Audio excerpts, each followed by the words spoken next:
झंझारपुर विधानसभा से निर्दलीय चुनाव लड़ रहे गंगा प्रसाद गंगोत्री ने एनडीए और महागठबंधन दोनों ही पार्टी को नाको दम कर रखा है। गंगा प्रसाद गंगोत्री निर्दलीय चुनाव लड़कर दिखा दिया है कि राजनीति में कुछ भी असंभव नहीं है। गंगोत्री लगातार समाज के बीच बने हुए हैं और हर मुसीबत में लोगों के साथ खड़े रहे हैं।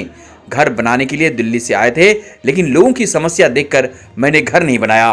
उन्होंने कहा कि बाढ़ से मैंने घर घर जाकर लोगों के बीच फूड पैकेट बांटा। इतना ही नहीं, कोरोना काल से मैंने मास्क और दवाई का वितरण किया। इतना ही नहीं, मानव के साथ साथ पशु के लिए भी प्रेमी हैं, जिस कारण हजारों युवा उनके साथ खड़े हैं। अब झंझारपुर की राजनीति ने नया मोड़ ले लिया है। झंझारपुर में बड़ा उलटफेर देखने को मिल सकता है। आप देख रहे हैं खबर बिहार, मैं हूँ रितेश और अभी हम झंझारपुर विधानसभा के हरभंगा गांव में है, जहां से गंगा प्रसाद गंगोत्री निर्दलीय चुनाव लड़ रहे हैं और काफी लोकप्रिय भी हैं। इनकी लोकप्रियता युवाओं का सर चढ़ के पर बोल रहा है और ये दोनों ही पार्टी को नाको दम कर रखे हैं। तो यहाँ पर अभी हम आए हैं और जानना चाहते हैं किस मुद्दे के साथ। सर, खबर बिहार में आपका स्वागत है। सबसे पहले तो मैं खबर बिहार के जितने भी दर्शक हैं उनका मैं हाथ जोड़ कर अभिनंदन करना चाहूँगा। साथ में आपका भी कि आपने मुझे इस लायक समझा कि आपने मुझे अपने चैनल के माध्यम से जो है जनताओं के बीच कुछ रखने का समय दिया है। सर, आप जो चुनाव लड़ रहे हैं, यहाँ पर युवाओं से जब हम क्षेत्र में निकलते हैं, हर कोई गंगा प्रसाद गंगोत्री, हर कोई गंगा प्रसाद गंगोत्री नाम ले रहा है, जबकि बड़े बड़े पार्टी के बड़े महारथी चेहरे यहाँ पर मैदान में है और उन लोगों को पसीने छूट रहे हैं। तो आप किस मुद्दे के साथ चुनाव लड़ रहे हैं? देखिए, मेरा 3 मुद्दा है। मुख्य रूप से जो मेरा मुद्दा है वो 3 है, जिसमें युवाओं का रोजगार, ये ग्रामीण विकास क्षेत्र है, उस हिसाब से किसानों को सारी सुविधाओं को मुहैया कराना और दूसरा स्वास्थ्य और शिक्षा। ये मेरी जो मुद्दा में मुख्य रूप से शामिल। और आप जब क्षेत्र में जाते हैं तो जब यहाँ पर नीतीश कुमार कह रहे हैं कि मैंने विकास की गंगा बहा दिया है, तो ये विकास दिख रहा है आप क्षेत्र में जाओगे तो? हाँ, हकीकत में बोले हैं कि विकास ही गंगा बहा रही है।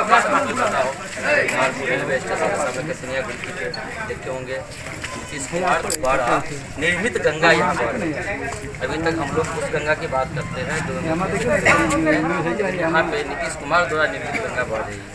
तो सही बोले शिक्षा और स्वास्थ्य की स्थिति कैसी है?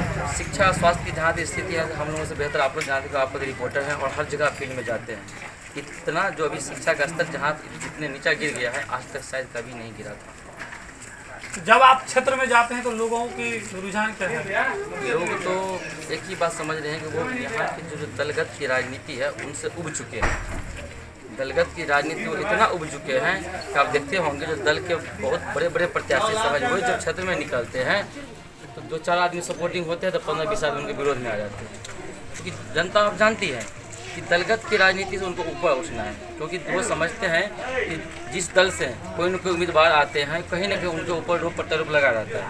तो उस हिसाब से जनता उनको उसी हिसाब से ले रहे हैं और जनता। आपका कोई राजनीतिक बैकग्राउंड भी रहा है? जी नहीं, बिल्कुल मेरा राजनीतिक बैकग्राउंड नहीं है। यही कारण है कि जनता जो मुझे पूरा जन समर्थन दे रहा है। जिसका भी कहीं न कहीं राजनीतिक बैकग्राउंड होता है तो उनमें किंतु परंतु लग ही जाता है, लेकिन अभी तक है कि मेरा राजनीतिक बैकग्राउंड है ही नहीं, तो जनता मुझे जो स्वच्छ छवि के रूप में देख रहा है। जैसे कि मुझे जानकारी मिली, आप राजनीति में आने से पूर्व समाज सेवा के क्षेत्र में काम किए हैं। बिल्कुल सही बात, आपको सही बात मिली है। पिछले वर्ष जब हम घर बनाने के लिए आए थे, उस टाइम जो मैंने देखा था स्थिति इधर का, उस टाइम अपना घर बनाने का सारा पैसा मैंने जनताओं के बीच जो है लगा दिया, सेवा में लगा दिया। उससे पूर्वी जब भी हम आते थे गाँव में अपना समाज सेवी के रूप में काम करते थे, लेकिन राजनीतिक जो है हम दिलचस्पी नहीं ले रहे थे, राजनीति में नहीं आना चाहते थे, क्योंकि मैं बिजनेसमैन हूँ। तो हम नहीं चाहते थे कि मुझे राजनीति में आना चाहिए। बिजनेस है, ठीक है, बहुत अच्छी बात है, दिल्ली में अपना कारोबार है तो अपना वहाँ सब कुछ सेटल है। मैं दिल्ली से यहाँ क्यों आऊँ? इस धरती पे बहुत अच्छा मेट्रो सिटी में रह रहा हूँ, सुख चैन की ज़िंदगी जी रहा हूँ। लेकिन पिछले साल जब हम आए घर बनाने के लिए, उस टाइम जो मैंने यहाँ की स्थिति देखी बाढ़ के समय में, तब मुझे बहुत दुख हुआ कि मैं अपना विकास दिल्ली में रह कर रहा हूँ, लेकिन जो हमारे साथ खेले कूदे, जिस मिट्टी में हम पले बढ़े, जहाँ मेरी लालन पालन है, वो अभी तक वैसे के वैसे नाराज है। इसको देखने वाला क्यों नहीं? कोई नहीं है। जिसमें कहीं ना कहीं मुझे लगा कि नहीं, ये कमी हम लोगों की ही कमी है कि जब तक युवा आगे आने के लिए सोचेगा नहीं, समाज का विकास करेगा नहीं, तब तो नहीं हो पाएगा।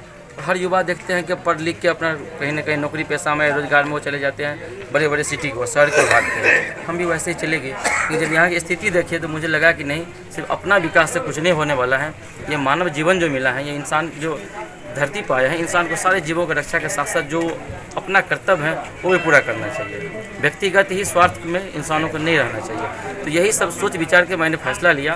भले ही आज हम एक सफल कारोबारी हूँ, लेकिन सफल कारोबारी होते हुए मैं एक सफल इंसान नहीं हूँ।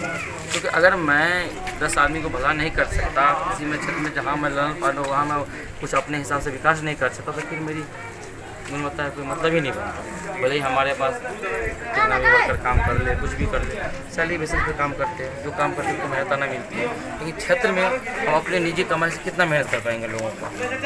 तो पहली बार इससे पहले जितने भी चुनाव लड़े जाते थे विकास के नाम पर चुनाव लड़ा जाता था, लेकिन विकास हकीकत में कहीं जमीन पर उतना दिख नहीं रहा है। इस बार पहली बार ऐसा विधानसभा चुनाव है जो रोजगार के मुद्दे पर चुनाव लड़ा जा रहा है। तो रोजगार के लिए यदि आप चुनाव जीतते हैं, चूंकि आप रेस में हैं और दोनों ही पार्टी को जो है परेशान कर रखे हैं, दोनों ही पार्टी के नेता जो है परेशान दिख रहे हैं, ऐसे में यदि आप चुनाव जीतते हैं तो रोजगार के लिए आपका क्या है? बिल्कुल, आपके बहुत अच्छा मुद्दा है और सबसे जो है प्रमुख मुद्दा भी यही है रोजगार।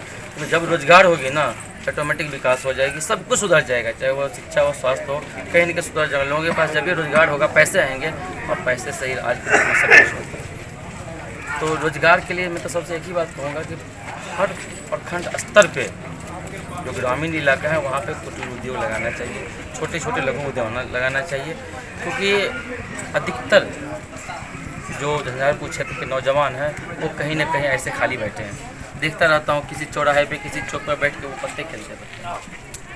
पूछता हूँ कि भैया आपके ऊपर विपक्ष के जो राजनेता हैं वो कहते हैं कि अनुभव नहीं है राजनीति का। मेरे पास 3 बार मैं विधायक रहा हूँ, 2 बार मंत्री रहा हूँ, तो लोग हमें वोट करें, हम ज्यादा समझते हैं, ज्यादा रहते हैं। तो उस पर क्या आपके पर क्या प्रतिक्रिया? बिल्कुल, उसने बहुत अच्छी बात बोली है कि उनको राजनीति का अनुभव नहीं है। मैं भी कहता हूँ मुझे राजनीति का अनुभव नहीं है।